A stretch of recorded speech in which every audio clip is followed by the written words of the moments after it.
making the American dream of home ownership available to all people is something we have to do for people who are here now. This is before you're a citizen. This is undocumented. This is for the undocumented. Well, what I would like to do is move them to documented. Polling can be a very tricky business. If you look at one poll, it can give you vastly different results than another poll. And of course, it all comes down to methodology, right? Who are you asking? What types of questions are you asking? And of course, do you actually have some type of agenda you're trying to push? So all of these things can come into effect and change those outcomes dramatically. And this is something we have to keep in mind when we are, of course, looking at polls, especially surrounding the presidential election. So what we're going to see today is Bill Maher being very surprised at the results of a recent poll between Kamala Harris and Donald Trump. Let's check it out. I think we can all talk about it. What explains Donald Trump's appeal to young men? I saw today that the gender gap, I think, is the widest. I mean, it's very predictable. I mean, the women are much more for Kamala and the men are much more for Trump generally. But it's not predictable if you look at past elections where voters under 30, generally men and women, went for Democrats. This is remarkable. I think to explain it... Wait, you're talking about under 30? Yeah, the under 30 What's going gender on gap. It's very different than past elections.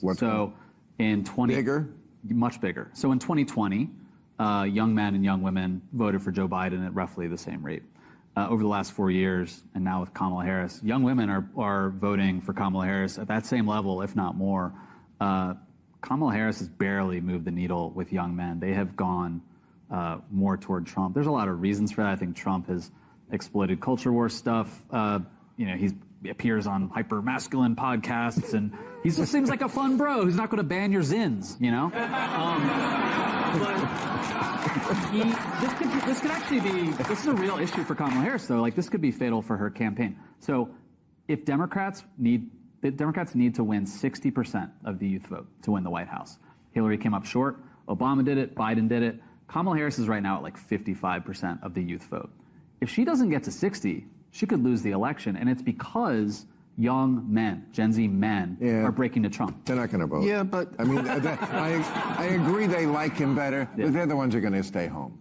And you know that he's the towel-snapping camp counselor. You could call him having a good sense of humor. But the thing is, Joe Biden was such an underwhelming prospect that I think it made an awful lot of young men, including of color, think that Trump would be the better deal. I imagine a lot of them would find, the exuberance and the promise and the joy of Kamala to be something more exciting. And so I would hope that might help tip some of this, but would have to really, decisively tip it.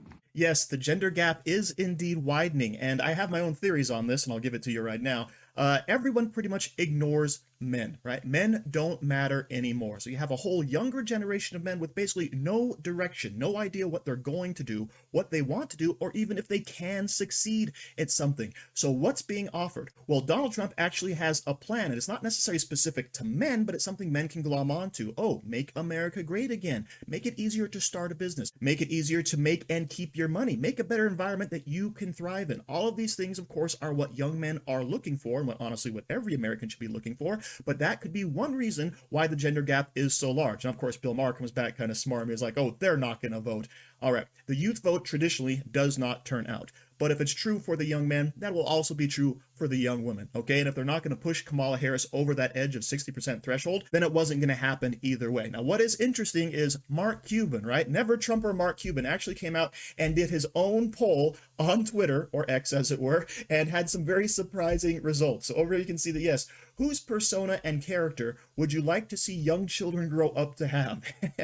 We have 14.4 million views, 800,000 votes. Kamala Harris, 31%, Donald Trump, 68.9%. Remember, the left's argument is that Donald Trump is crass, he's boorish, he's awful, he's terrible. And you know what? The crass part, sure. Of course, what the left fails to recognize is that many people don't care about any of that stuff and really, really like Donald Trump, as Mark Cuban unfortunately found out in his little unscientific poll on Twitter, or X. Now, speaking of the polls, of course, that were discussed by Bill Maher, etc., we have this headline coming out.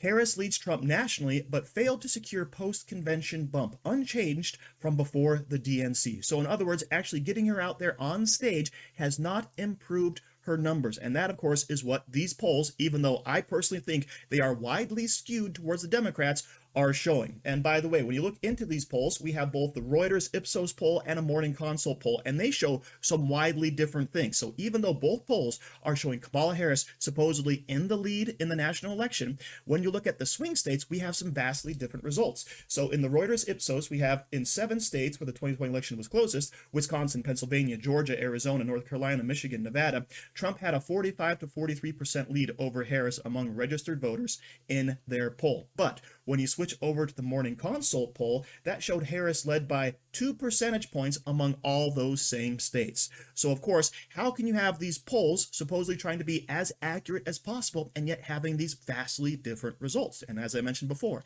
it could be bias, it could be the questions, it could be sample size, all types of different reasons. So what polls do I personally trust? I like Rasmussen, I like Trafalgar, and to some extent, Gallup. And speaking of Trafalgar polling, what we have over here is some brand new polls showing that, yes, Donald Trump is leading 47.3 to 46.2 by 1% in Wisconsin. In Michigan, 47 to 46.6, so 0.4% in Michigan.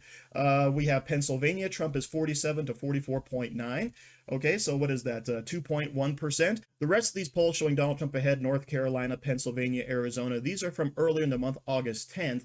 And the newest polls from Pennsylvania we just talked about, and Wisconsin and Michigan, these are from August 31st. And by the way, all the polls that they are referring to are basically pre-Kamala interview on CNN. So I'm going to be very interested to see what those numbers actually play out. And if you look at the new Trafalgar information over here, you can see that Donald Trump would be winning the Electoral College 281 to 226. Now that's a lot closer than I would like, and it is much closer than when Trump was in the election versus Biden, but we'll have to wait and see. We still have a few weeks before a lot of these states open up their early voting, and people can cast their ballots well before a lot of the information that's going to be coming out about Kamala Harris could take root. So of course, that is a very important factor. And one of those bits of information could be, why in the world are the floodgates left open at our southern border, right? Nancy Pelosi is going to actually say the quiet part out loud on Bill Maher. Check this out.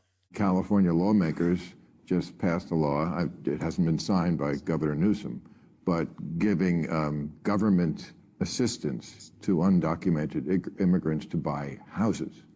That's kind of a different place than the Democratic Party used to be on immigration, is it not? I'm not going to say that's what the country's going to do, but that's certainly where California is. Well, let me just say, immigration had always been a bipartisan issue. I refer you to But not free houses. Well, it's not free housing. It's the American dream being available to more people. But understand this about immigration. The best speech on immigration was by President Ronald Reagan. This is the last speech I will make as President of the United States. I want to communicate a message to the country I love. And he talked about the Statue of Liberty and the beacon of hope it is to the world, and what America was preeminent in the world because our door was always open, and we will cease to be preeminent when we shut the door. Now, I don't do justice to the great communicator. Google it. It's a fabulous speech. And George Herbert Walker Bush continued in that respect for the diversity of America and the rest. California's always in the lead. Maybe others will follow that lead, but that's up to those states. But we are very blessed here with beautiful diversity. So you'd vote for this law? Excuse me? So you'd vote for this law? Well, I'm not familiar with exactly what it is, but making the American dream of home ownership available to all people is something we have to do for people who are here now. This is before you're a citizen. This is undocumented. This is for the undocumented. Well, what I would like to do is move them to documented. The fact that we can move them to documented. So it's radical leftist positions like this, where we're going to give tax dollars to illegal immigrants to get the American dream, all right? But Nancy Pelosi takes it even one step further. Oh, all these undocumented people, we want to make them documented. And that, of course, is the big secret. Why are the borders wide open? It's because the Democrats have actually been losing voter base, and they have to replace that voter base. And who better than a bunch of people from socialist countries who want to come in and take advantage of our systems and loyally vote Democrat for the rest of their lives. So there it is, all out in the open. And the more the American people actually see this garbage being revealed, the more they are going to turn against Kamala Harris. So hopefully that'll all happen before the early voting takes place. So as usual, thank you for watching. Don't forget to like, share, comment, subscribe, and stay safe out there, people, because they're coming after you.